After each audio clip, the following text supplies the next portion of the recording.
alarm Memvia panel.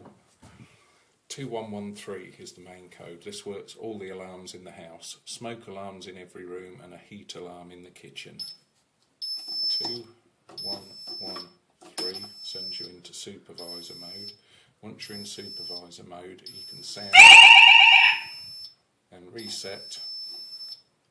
It'll turn everything off.